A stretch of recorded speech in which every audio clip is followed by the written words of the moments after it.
Buenas tardes. Muchas gracias. Hoy estoy acá para decirles que Occidente está en peligro. Está en peligro porque aquellos que supuestamente deben defender los valores de Occidente se encuentran cooptados por una visión del mundo que inexorablemente conduce al socialismo y, en consecuencia, a la pobreza. Lamentablemente, en las últimas décadas, motivados por algunos deseos bien pensantes de querer ayudar al prójimo y otros por el deseo de pertenecer a una casta privilegiada, los principales líderes del mundo occidental han abandonado el modelo de la libertad por distintas versiones de lo que llamamos colectivismo. Nosotros estamos acá para decirles que los experimentos colectivistas nunca son la solución a los problemas que aquejan a los ciudadanos del mundo, sino que, por el contrario, son su causa. Créanme, nadie mejor que nosotros los argentinos para dar testimonios de estas dos cuestiones. Cuando adoptamos el modelo de la libertad, allá por el año 1860, en 35 años nos convertimos en la primer potencia mundial, mientras que cuando abrazamos el colectivismo, a lo largo de los últimos 100 años, vimos cómo nuestros ciudadanos comenzaron a empobrecerse sistemáticamente hasta caer en el puesto número 140 del mundo.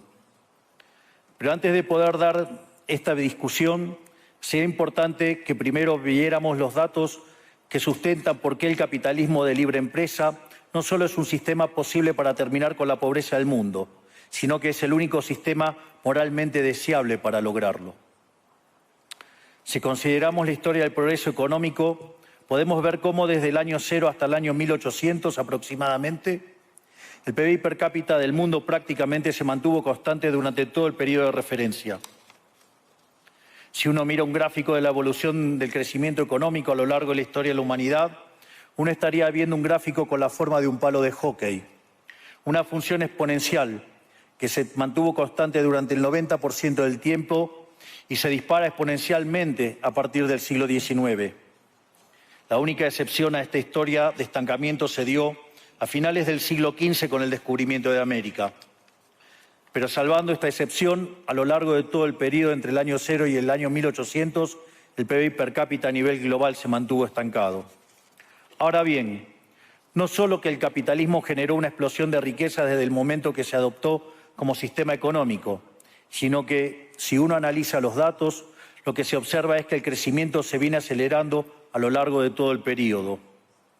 Durante todo el periodo comprendido entre el año 0 y el 1800, la tasa de crecimiento del PBI per cápita se mantuvo estable en torno al 0,02% anual, es decir, prácticamente sin crecimiento. A partir del siglo XIX, con la Revolución Industrial, la tasa de crecimiento pasa al 0,66%. A ese ritmo, para duplicar el PBI per cápita, se necesitarían crecer durante 107 años.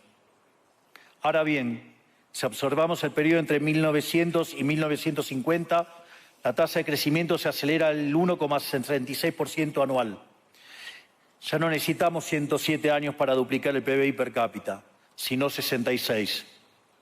Y si tomamos el periodo comprendido entre 1950 y el año 2000, vemos que la tasa de crecimiento fue de 2,1% anual, lo que derivaría en que en solo 33 años podríamos duplicar el PBI per cápita del mundo. Esta tendencia, lejos de detenerse, se mantiene viva aún hoy. Si tomamos el periodo entre el año 2000 y el 2023, la tasa de crecimiento volvió a acelerar el 3% anual, lo que implica que podríamos duplicar nuestro PBI per cápita en el mundo en tan solo 23 años. Ahora bien, cuando se estudia el PBI per cápita desde el año 1800 al día de hoy, lo que se observa es que luego de la Revolución Industrial, el PBI per cápita mundial se multiplicó por más de 15 veces, generando una explosión de riqueza que sacó de la pobreza al 90% de la población mundial. No debemos olvidar nunca que para el año 1800, cerca del 95% de la población mundial vivía en la pobreza más extrema, mientras que ese número cayó al 5% para el año 2020, previo a la pandemia. La conclusión es obvia. Lejos de ser la causa de nuestros problemas, el capitalismo de libre empresa como sistema económico es la única herramienta que tenemos para terminar con el hambre, la pobreza y la indigencia a lo largo y a lo ancho de todo el planeta. La evidencia empírica es incuestionable. Por eso, como no cabe duda de que el capitalismo de libre mercado es superior en términos productivos, la doxa de izquierda ha atacado al capitalismo por sus cuestiones de moralidad, por ser, según ellos, dicen sus detractores, que es injusto.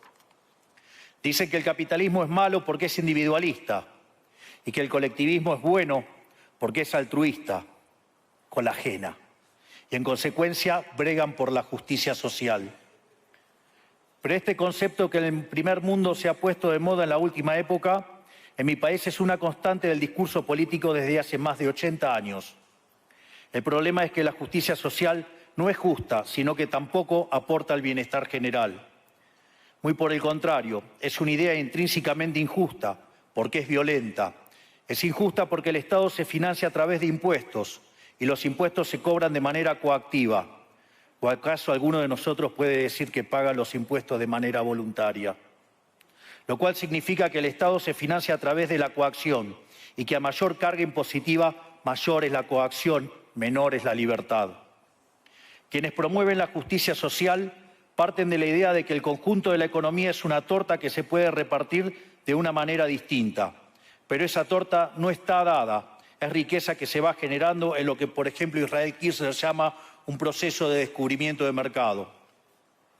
Si el bien o servicio que ofrece una empresa no es deseado, esa empresa quiebra a menos que se adecúe a lo que el mercado le está demandando. Si genera un producto de buena calidad a un buen precio atractivo, le va a ir bien y va a producir más. De modo que el mercado es un proceso de descubrimiento en el cual el capitalista encuentra sobre la marcha el rumbo correcto. Pero si el Estado castiga al capitalista por tener éxito y lo bloquea en este proceso de descubrimiento, destruye sus incentivos y las consecuencias de ello es que va a producir menos y la torta será más chica, generando perjuicio para el conjunto de la sociedad.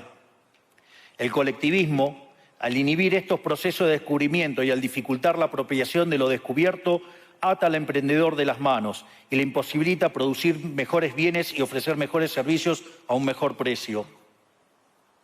¿Cómo puede ser entonces que desde la academia, los organismos internacionales, la política y la teoría económica se demonice un sistema económico que no solo ha sacado de la pobreza más extrema al 90% de la población mundial y lo hace cada vez más rápido, sino que además es justo y moralmente superior? Gracias al capitalismo de libre empresa, hoy el mundo se encuentra en su mejor momento. No hubo nunca en toda la historia de la humanidad un momento de mayor prosperidad que el que vivimos hoy. El mundo de hoy es más libre, más rico, más pacífico y más próspero que en cualquier otro momento de nuestra historia. Esto es cierto para todos, pero en particular para aquellos países que son libres, donde respetan la libertad económica y los derechos de propiedad de los individuos. Porque aquellos países que son libres son 12 veces más ricos que los reprimidos. El decil más bajo de la distribución de los países libres vive mejor que el 90% de la población de los países reprimidos. Tiene 25 veces menos cantidad de pobres en el formato estándar y 50 veces menos en el formato extremo. Y por si eso fuera poco, los ciudadanos de los países libres viven un 25% más que los ciudadanos de los países reprimidos. Ahora bien, para entender qué venimos a defender es importante definir de a qué hablamos nosotros cuando hablamos de libertarismo. Para definirlo, retomo las palabras del máximo prócer de las ideas de la libertad de Argentina, el profesor Alberto Venegas Lynch, dijo que dice: el libertarismo es el respeto irrestricto del proyecto de vida del prójimo, basado en el principio de no agresión y en defensa del derecho a la vida, a la libertad y a la propiedad, cuyas instituciones fundamentales son la propiedad privada, los mercados libres de intervención estatal, la libre competencia, la división del trabajo y la cooperación social, donde solo se puede ser exitoso sirviendo al prójimo con bienes de mejor calidad a un mejor precio. Dicho de otro modo, el capitalista, el empresario exitoso, es un benefactor social que, lejos de apropiarse de la riqueza ajena, contribuye al bienestar general. En definitiva, un empresario exitoso es un héroe. Este es el modelo que nosotros estamos proponiendo para la Argentina del futuro. Un modelo basado en los principios fundamentales del libertarismo: la defensa de la vida, de la libertad y de la propiedad. Ahora bien, Si el capitalismo de libre empresa y la libertad económica han sido herramientas extraordinarias para terminar con la pobreza en el mundo, y nos encontramos hoy en el mejor momento de la historia de la humanidad, vale la pena preguntarse, ¿por qué digo entonces que Occidente está en peligro?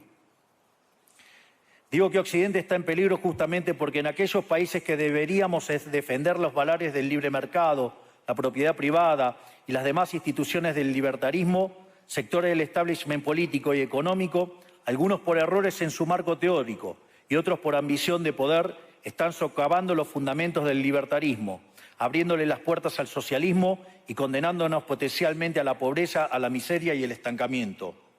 Porque nunca debe olvidarse que el socialismo es siempre y en todo lugar un fenómeno empobrecedor, que fracasó en todos los países que se intentó. Fue un fracaso en lo económico, fue un fracaso en lo social, fue un fracaso en lo cultural y además asesinó a más de 100 millones de seres humanos. El problema esencial de Occidente hoy es que no solo debemos enfrentarnos a quienes, aún luego de la caída del muro y la evidencia empírica abrumadora, siguen bregando por el socialismo empobrecedor, sino también a nuestros propios líderes, pensadores y académicos que, amparados en un marco teórico equivocado, socavan los fundamentos del sistema que nos ha dado la mayor expansión de riqueza y prosperidad de nuestra historia. El marco teórico al que me refiero es el de la teoría económica neoclásica, que diseña un instrumental que, sin quererlo, termina haciendo funcional la intromisión del Estado, el socialismo y la degradación de la sociedad. El problema de los neoclásicos es que, como el modelo del que se enamoraron no mapea contra la realidad, atribuyen el error al supuesto fallo del mercado, en vez de revisar las premisas de su modelo. Sobre pretexto de un supuesto fallo de mercado, se introducen regulaciones que lo único que generan es distorsiones en el sistema de precios que impiden el cálculo económico y, en consecuencia, el ahorro, la inversión y el crecimiento. Este problema radica esencialmente en que ni siquiera los economistas supuestamente libertarios comprenden qué es el mercado, ya que si se comprendiera, se vería rápidamente que es imposible que exista algo así como un fallo de mercado. El mercado no es una mera descripción gráfica de una curva de oferta y otra de demanda en un gráfico. El mercado es un mecanismo de cooperación social donde se intercambian voluntariamente derechos de propiedad. Por lo tanto, dada esta definición, hablar de fallo de mercado es un oxímoron. No existe el fallo de mercados.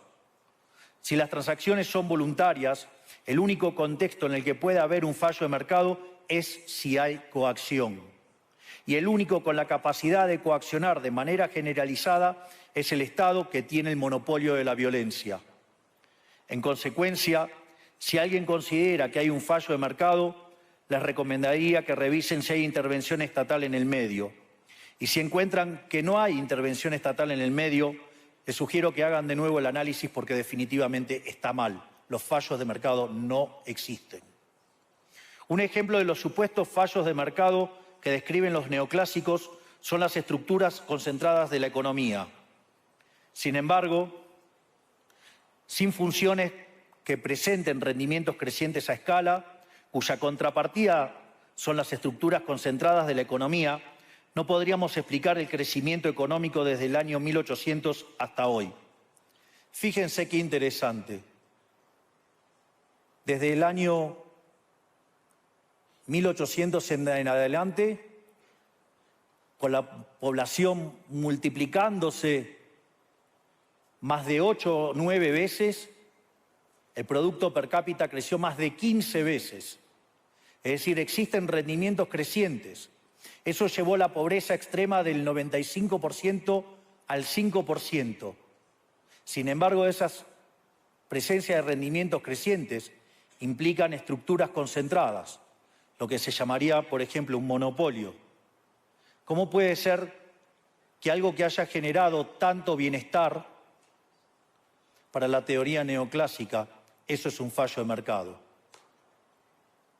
Economistas neoclásicos, salgan de la caja. Cuando el modelo falla, no hay que enojarse con la realidad, hay que enojarse con el modelo y cambiarlo. El dilema que enfrenta el modelo neoclásico es que dicen querer perfeccionar el funcionamiento del mercado atacando lo que ellos consideran fallos, pero al hacerlo no solo abren las puertas del socialismo, sino que atentan contra el crecimiento económico. Ejemplo, regular monopolios, destruirle las ganancias y destrozar los rendimientos crecientes, automáticamente destruiría el crecimiento económico.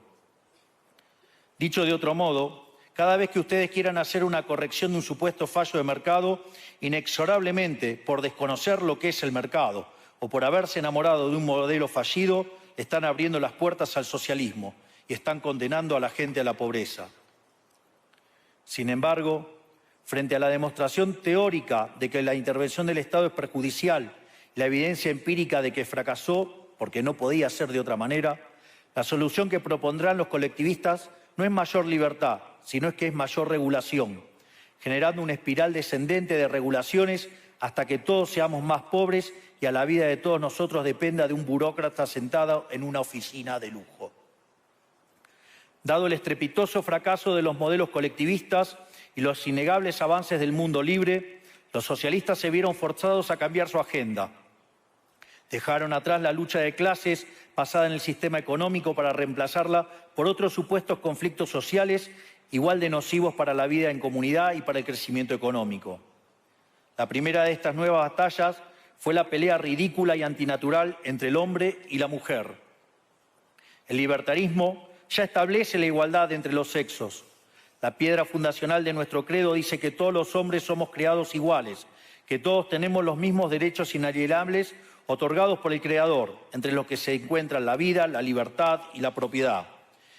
En lo único que devino esta agenda del feminismo radical es en mayor intervención del Estado para entorpecer el proceso económico, darle trabajo a burócratas que no le aportaron nada a la sociedad, sea en formato de ministerios de la mujer o organismos internacionales dedicados a promover esta agenda.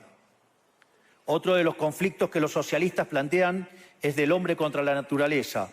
Sostienen que los seres humanos dañamos el planeta y que debe ser protegido a toda costa, incluso llegando a abogar por mecanismos de control poblacional o en la agenda sangrienta del aborto. Lamentablemente, estas ideas nocivas han pregnado fuertemente en nuestra sociedad. Los neomarxistas han sabido cooptar el sentido común de Occidente. Lograron esto gracias a la apropiación de los medios de comunicación, de la cultura, de las universidades y sí, también de los organismos internacionales. Este último caso es el más grave, tal vez, porque se trata de instituciones que tienen enorme influencia en las decisiones políticas y económicas de los países que integran esos organismos multilaterales. Por suerte, somos cada vez más los que nos atrevemos a levantar la voz, porque vemos que si no combatimos frontalmente estas ideas, el único destino posible es que cada vez vamos a tener más Estado, más regulación, más socialismo, más pobreza, menos libertad y, en consecuencia, peor nivel de vida. Occidente, lamentablemente, ya comenzó a transitar este camino. Sé que a muchos les puede sonar ridículo plantear que Occidente se ha volcado al socialismo, pero solo es ridículo en la medida que uno se restringe a la definición económica tradicional del socialismo, que establece que es un sistema económico donde el Estado es el dueño de los medios de producción. Esta definición debería ser, desde mi punto de vista, actualizada a las circunstancias presentes. Hoy los Estados no necesitan controlar directamente los medios de producción para controlar cada aspecto de la vida de los individuos. Con herramientas como la emisión monetaria, el endeudamiento, los subsidios, el control de la tasa de interés, los controles de precios y las regulaciones para corregir los supuestos fallos de mercado pueden controlar los destinos de millones de seres humanos. Así es como llegamos al punto en el que, con distintos nombres o formas, buenas partes de las ofertas políticas generalmente aceptadas en la mayoría de los países de Occidente son variantes colectivistas. Ya sea que se declamen abiertamente comunistas, fascistas, nazis, socialistas, socialdemócratas, nacionalsocialistas, demócratas cristianos, keynesianos, neokeynesianos, progresistas, populistas, nacionalistas o globalistas. En el fondo, no hay diferencias sustantivas. Todos sostienen que el Estado debe dirigir todos los aspectos de la vida de los individuos. Todas definen un modelo contrario al que llevó a la humanidad al progreso más espectacular de su historia. Nosotros venimos hoy aquí a invitar a los demás países de Occidente a que retomemos el camino de la prosperidad. La libertad económica, el gobierno limitado y el respeto irrestricto de la propiedad privada son elementos esenciales para el crecimiento económico. Este fenómeno de empobrecimiento que produce el colectivismo no es una fantasía, ni tampoco fatalismo. Es una realidad que los argentinos conocemos muy bien desde hace por lo menos 100 años. Porque ya lo vivimos, ya pasamos por esto, porque como dije antes, desde que decidimos abandonar el modelo de la libertad que nos había hecho ricos, estamos atrapados en una espiral descendente en donde cada día somos más pobres. Esto es, ya lo vivimos nosotros y estamos acá para alertarlos acerca de lo que puede pasar si los países de Occidente, que se hicieron ricos con el modelo de la libertad, continúan por este camino de servidumbre. El caso argentino es la demostración empírica de que no importa cuán rico seas, cuántos recursos naturales tengas, no importa cuán capacitada esté la población, ni cuán educada sea, ni cuántos lingotes de oro haya en las arcas del Banco Central. Si se adoptan medidas que entorpecen el libre funcionamiento de los mercados, la libre competencia, los sistemas de precios libres, si se entorpece el comercio, si se atenta contra la propiedad privada, el único destino posible es la pobreza. Por lo tanto, para finalizar, quiero darles un mensaje a todos los empresarios aquí presentes y a los que no están, pero nos están siguiendo desde todas partes del planeta. No se dejen amedrentar ni por la casta política ni por los parásitos que viven del Estado. No se entreguen a una clase política que lo único que quiere es perpetuarse en el poder y mantener sus privilegios. Ustedes son benefactores sociales, ustedes son héroes, ustedes son los creadores del periodo de prosperidad más extraordinario que jamás hayamos vivido. Que nadie les diga que su ambición es inmoral. Si ustedes ganan dinero es porque ofrecen un mejor producto a un mejor precio, contribuyendo de esa manera al bienestar general. No cedan al avance del Estado. El Estado no es la solución. El Estado es el problema mismo. Ustedes son los verdaderos protagonistas de esta historia y sepan que a partir de hoy cuentan con Argentina como un aliado incondicional. Muchísimas gracias y ¡viva la libertad, carajo!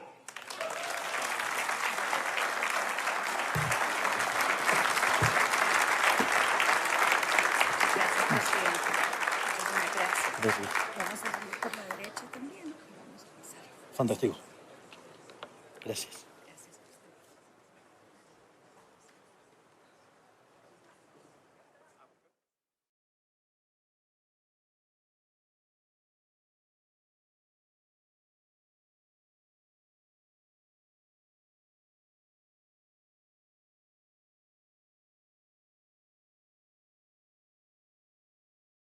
Los pedidos de bebidas los haces en la P. P de promo en bebidas hasta 50% off. P de